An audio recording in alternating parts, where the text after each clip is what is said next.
Hi friends, நம்ம last வீடியோவில் வந்துட்டு பிரம்ம சமாஜம் பார்த்துருப்போம். இப்போ வந்துட்டு அதுலேயே பிரார்த்தனை சமாஜம் பார்க்க போகிறோம்.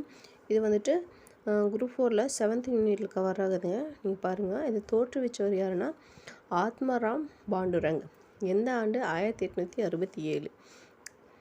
இது ஏன் வந்துட்டு தோற்றுவிச்சாங்க அப்படின்னா, கேசி சென் இருக்கார் இல்லையா, கேசி சென் யாருன்னா பிரம்ம சமாஜத்தில் ஒரு பார்ட்னராக இருப்பார். அவர் வந்துட்டு பம்பாய் வருவார்.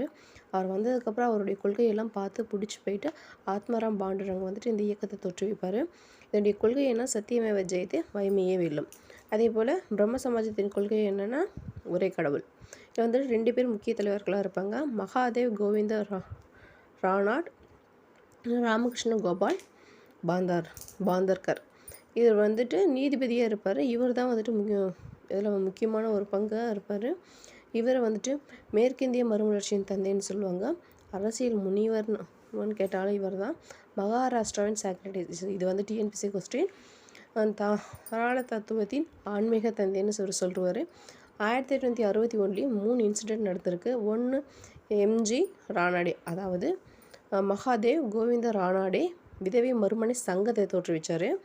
அதே இந்தியா ஃபுல்லாக சதி தடை, அதாவது உடன்கட்டை ஏறுதல், அதை வந்துட்டு ஒழிச்சாங்க. இந்தியா மிரர் அப்படிங்கிற ஒரு பத்திரிகையை வந்துட்டு இந்த வருஷத்தில் ஸ்டார்ட் பண்ணாங்க. அது யாருன்னா கேசவ சந்திர சென்னும் மன்மோகன் கோஷும் சேர்ந்து தான் இந்த பத்திரிகையை ஸ்டார்ட் பண்ணுறாங்க. அதுக்கப்புறம் இந்த நீதிபதி இருக்கார் இல்லையா, அவர் வந்துட்டு 1870 பூனா சர்வோஜனிக் சபையை தோற்றுவிக்கிறாரு. அது 84 தக்கான கல்விக் கழகத்தை தோற்றுவிக்கிறார். இவர் வந்து தாழ்த்தப்பட்ட மக்களுக்காக இரவு பள்ளிகள், அனாதை இல்லம், பாதுகாப்பு இல்லம் இதையெல்லாம் தோற்றுவிக்கிறாரு.